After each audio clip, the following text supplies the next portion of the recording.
Hey, everybody, welcome back to the podcast. You're listening to the longest running superhero role playing game on Earth. I'm your host, the Game Master, and today we're talking about Power Lords, which is a fairly obscure toy line from 1983 that also got a three-issue miniseries that was published by DC Comics. And where I lived, comic book stores were extremely hard to find before the big comic book boom of the 90s. So I think the majority of kids in the 80s never saw those comics. And I have friends who work in the comic book industry, and they all tell me the same thing, which is that for every one kid who reads a comic book, there's about 1,000 who watch a cartoon. So Power Lords not having an animated series to promote it is why I think most people have never even heard of it, which is a shame because Power Lords has some really cool concepts. It's kind of like Star Wars meets superheroes. Anyways, before we get into it, smash like, make sure you're subscribed, ring the bell, and leave a comment. We've got an awesome community here, and it's all thanks to you guys. Thank you so much for being here. With all that said, let's dive in. The prologue to this one begins in the dark, brooding vastness of space, where a grim faced young woman pilots her gleaming starcraft through the interstellar blackness on a mission of such dire urgency that the very fate of the universe hangs in the balance. Behind her small red shuttle flies a trio of strange green mosquito like aliens known as the Trigor Squadron. They radio their superiors, letting them know that they're behind her, and their commanders give the order to vaporize her. So the Trigor Squadron opens fire and a dogfight begins. Which brings us to our main plot, which takes place on Earth in 1983, where this dogfight in space can be seen through a telescope.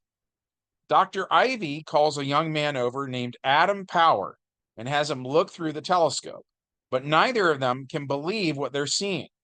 They begin to try to come up with some rational explanation, but nothing fits. Dr. Ivy leaves for the evening, but something he said just before he left reminded Adam of the fact that he has amnesia. He has no idea who he is or where he's from. And every time he shuts his eyes and tries to remember, all he sees are images of war. Adam is snapped out of it by the alarm of a nearby computer. So he checks the data and then looks back through the telescope. And that small red ship that was under attack is headed right for him. So Adam hurries outside just in time to watch it land. He runs over to the ship, and the woman is getting out of it. She calls him by name, and he says, "You know who I am?" She says that she knows more than just that, but they haven't got a moment to lose. And she urges him to get in. As he does, one of those weird green aliens strafes the area, firing energy blasts from whatever that body part is that sticks out in front of it. She takes off and tells him that it's up to him to stop the Trigor that is attacking them. Adam is confused, but then before his eyes, the woman morphs. In both forms, she has a brunette Wolverine style haircut. On her forehead, she has what resembles a blue infinity gem. But after she transforms, her skin is now red. She hands him a red gem and tells him that he's not a human being at all. Like her, he's an alien from the planet Toran, and he's a being known as a Power Lord, and that her name is Shia. She tells him to place the red jewel on his forehead, and he does. As the weird rays of the strange alien gem bathe Adam in their unearthly incandescent glow, Adam can feel his consciousness reeling under a barrage of feelings and memories the likes of which he has never known. He sees Toran, the mighty planet of his birth, revolving in its orbit, basking in the life-giving glow of its three radiant suns. He sees the Toranians themselves, the custodians of the proud, majestic civilization, revered and respected throughout their galaxy. And lastly, he sees the power lords of Toran, the keepers of peace and law, an eons old caste of philosopher rulers who have undertaken the perilous mission of safeguarding the peace-loving worlds of the galaxy against the threatening forces of war and evil.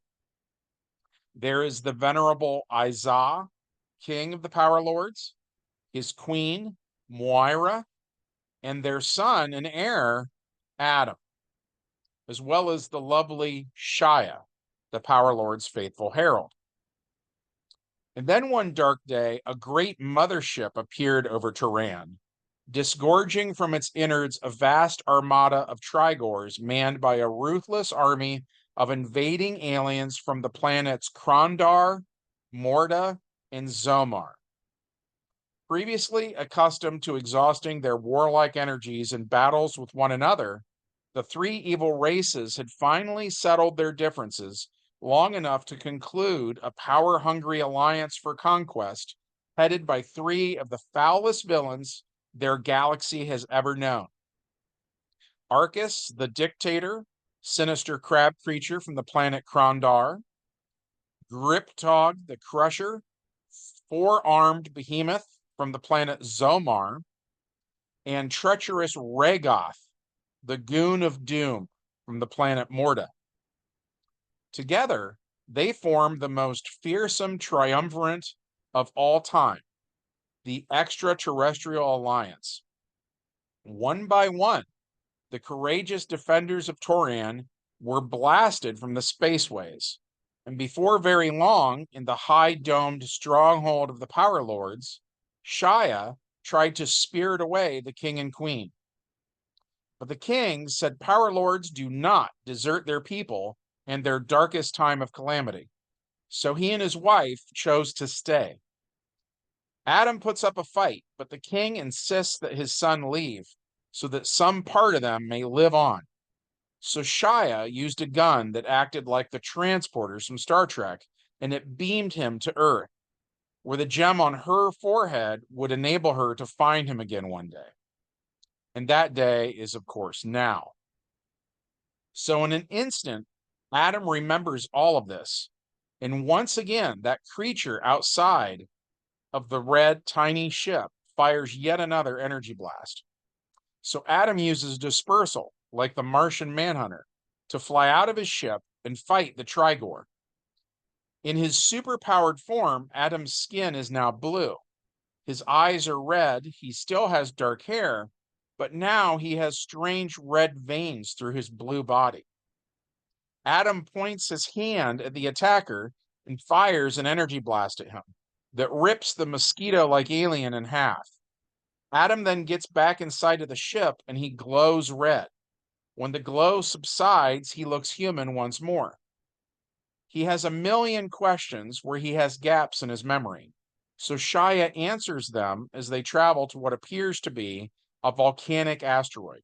But this is actually a Death Star-like space station, simply disguised as a desolate and lifeless rock. Just then, Arcus, Griptog, and Regoth appear. A fight breaks out, and in the end, the villains attack the heroes using a gadget with the dimension travel power. One of the villains asks if the heroes were disintegrated, while another calls him a fool and says the heroes were transported to the dimension of doom. Meanwhile, Adam Power and the beautiful Shia find themselves in a strange place, where Shia refers to as one of the numerous extra-dimensional netherworlds that the Extraterrestrial Alliance uses as a kind of cosmic dungeon. Shia adds that from what she's heard, there's no way out. Just then, one of the humanoid dinosaur-like aliens in this new dimension introduces himself as Psydot the Supreme from the planet Tysaurus. He says he is a foe of the Extraterrestrial Alliance, and he also says that he recently located a way out. So he leads them into a tunnel where they're attacked by more aliens. These new aliens are dark green and look like Hulk-sized demons with small horns on their thick brows. They have a breath weapon that seems to be cosmic energy crackling. And when the Power Lords shoot them with energy blasts, These things are able to absorb that energy and then shoot it right back at their opponents. Then Atom Power remembers that when he transforms, he actually has a third in between form that's made of antimatter. So he goes into that form, and then the energy blast that he fires at them is made of antimatter. He hits them with these blasts until they're gone. Once the villains have been completely disintegrated, the heroes tell Psyduck that it looks like he led them into a trap. But Psyduck says that wasn't his intention. It really is a way out. He just wasn't able to leave before because the aliens who were guarding the tunnel were too strong for him to deal with. He assumed that the heroes were strong enough to defeat the villains with ease. So the heroes decide to forgive the little orange Tyrannosaurus man, and they take him with them. They follow the tunnel to a portal, and when they pass through it, they're back in their home dimension.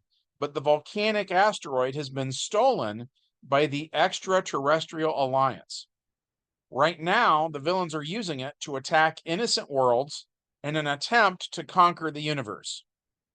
Meanwhile, as the heroes fly through space in Shia's small ship, Adam grows weak. Shia tells him that his powers are not limitless, and just as a Green Lantern must recharge their power ring using a power battery, so too must Adam recharge his powers. So Shia sets a course for their homeworld, which is now under occupation. They go to where the main power crystal should be located, but it's gone, seemingly torn down. In its place is a large gray statue depicting the Extraterrestrial Alliance. A nearby evil alien who vaguely resembles a gray aardvark asks them who told him to stop working, and he tries to whip them. So Atom Power takes off his white Jedi-like robes and attacks the villains here with energy blasts. Afterwards, they ask what happened to the power crystal, and an old man says the villains destroyed it. So Shia tells them they have to go to the wellspring from which their powers are derived. And so once again, they journey from this dimension to the next. They pass through the dreaming, the realm of pure thought. And while there, they encounter a being who looks like a baby version of Adam Warlock. He has golden skin and a four-sided gem on his forehead. While in this realm, they are forced to face their deepest fears. And once they have returned to their normal universe, they're fully charged. So they fly to Vulcan Rock, the fake asteroid, which is actually a cosmic weapon. And as they approach, the villains order hordes of Trigors to attack. They gang up on Adam and shoot energy blasts at him. And when the red neon smoke clears, he seems to have been disintegrated, which shocks his companions. The bad guys erect an alternative to a force field around Vulcan Rock. Instead of one solid field, it's a laser grid. So the station has a large, round, glowing red thing around it made up of squares. And each square is too small for even their small ship to pass through. But the squares are big enough for a single person to fly through.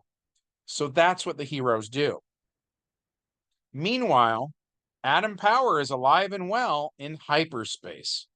He used his dimension travel ability to come here, causing the villains to think that he's dead, which for now is exactly what he wants them to think. Back in the normal dimension, the villains assemble representatives of the various races, and they show them the awesome destructive power of their fully functional space station. They destroy a lifeless planet, stressing that they could have used any world for that demonstration. Then they ask who here would like to surrender first. Just then, Atom Power uses dimension travel to enter the room and open fire on the villains. They summon their underlings to keep him busy while they retreat to Vulcan Rock. The fight moves into space where none of the innocent bystanders can be hurt, and while there, Atom Power unleashes the bomb power. It's like his energy blast, but it comes out in every direction at once, and the Trigor attackers are disintegrated. Adam then goes to Vulcan Rock, where one by one he beats the villains until they're knocked out. Then, with the help of Psydot, they transport the villains into the prison dimension from earlier, where they're surrounded and outnumbered by everyone they've put here over the years. Which brings us to our epilogue. As the heroes look at the view screen and enjoy the fact that the villains seem to be finally defeated, a beautiful woman suddenly materializes before them. She has long blonde hair, blue eyes, and a blue costume with a red helmet. She introduces herself as Harbinger, aka Lila Michaels. She tells the heroes that the crisis on Infinite Earths is upon them. And this dimension and all dimensions are going to need all the help they can get, or else a wave of antimatter will wipe out all of reality as we know it. The Power Lords are understandably shocked. Harbinger tells Adam Power that his antimatter abilities might allow him to absorb that wall of antimatter. And Vulcan Rock's planet-destroying capabilities might be needed in the coming battle against the Anti-Monitor. And so, the Power Lords agree to lend a hand in the coming crisis, which is, of course, a story for another day. Today's video was based on Power Lords issues number 1 through 3 by DC Comics. And this was not an actual game session that we've already played. This is what I like to refer to as a player handout. Often in a role-playing game, the game master will give the players a bunch of information about their game world in the form of a short story. So for instance, suppose you were going to use Dungeons and Dragons to run a Lord of the Rings campaign. The dungeon master might tell the players that there's this ring of invisibility, and it's currently in the possession of the uncle of one of the players. He might also tell them that the uncle's friend Gandalf is coming to town today for the uncle's birthday. And maybe the DM would tell them the events of The Hobbit, so they understand who Bilbo and Gandalf are, setting things up as Frodo's adventure begins. So that's basically what today's video was. My players are going to watch this video, which explains some of the continuity of the game world, to set things up so that when my son plays Adam Power during the crisis on Infinite Earths, he understands who Adam is, where he's from, what he can do, etc. Anyways, so I thought the Power Lords were very interesting. I hope that you did too. If so, as always, smash that like button, make sure you're subscribed, ring the bell, and leave a comment. From all of us here at the longest running superhero role-playing game on Earth, we hope you have a good one, and we'll see you in the next video. Bye.